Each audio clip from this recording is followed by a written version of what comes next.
So growing up was very hard for me. I grew up in the Oak Terrace Estates here in Rochester. Very, very more of a poor neighborhood. We lived in a trailer house till I was about 12 years old. About 2012, my parents divorced. Dealt with her being an alcoholic, probably about the age of 13 on. I ended up having to just go to any house, pick up any kind of dog poop, whatever kind of like odd side jobs I could get since I couldn't get a real job, just to pay the bills. I counted multiple times she'd go through a case of beer a day. It got so severe to the point where she would be passed out drunk when I got home from school. She would be passed out in her car. I watched her multiple times try to kill herself, just physically in front of me, or I'd find her passed out and not responsive. I struggled a lot. I'd been cutting myself since the 5th grade. Struggled a lot with just like my body. My mom was very hypocritical. She'd always say how it was so nice I was so skinny all the time, but then I was scared to eat because she would say if I was getting fat. It was hard. It was hard watching her act that way, and she would hit me a lot.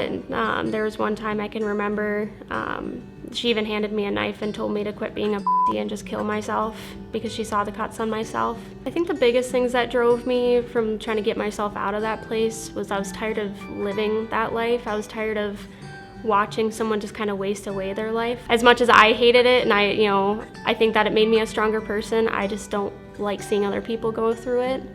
Again, why I go back to the alternative school every year, and I go and I speak to all the kids there because I see myself in a lot of them. A lot of them struggle and they say, I'm 16, I'm 17, I'm ready to move out. And I'm like, no. I said, if you have good parents, if you have parents that care, I was like, you need to take that, because I didn't get that. And yeah, so my job that I have currently is I'm a clinical research assistant at Mayo Clinic.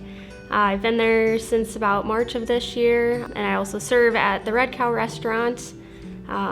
Just hopefully, wanting to get my 2-year and then move up and be a study coordinator, just kind of get my foot in the water to start. So with my hopes with work, being a research assistant now, it's exciting, nerve-wracking, definitely intimidating at first, but I'm excited to see the future with that. I've already talked with my supervisor about the potential for moving up. It's just the fact that I'm trying to kind of push ahead already, even though I haven't been there a year. I'm ready to, hey, what's my next steps? And she's like, oh, you're in college? I'm like, I'm taking 5 classes on top of working 2 jobs.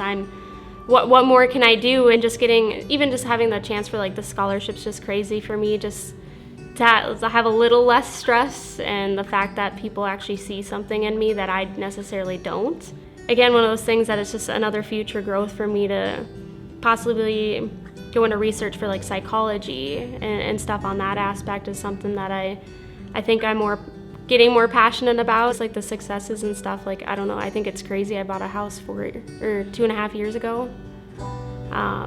Got myself a newer vehicle by myself, and then just working the 2 jobs and just being in school full-time now instead of part-time, in the summer, where it's crazy to think about that I'm gonna try to take, 13 to 16 credits is crazy. A lot of people are like, you're crazy, take it slow. But it's nice for me to think about like, I'm ready for the next steps.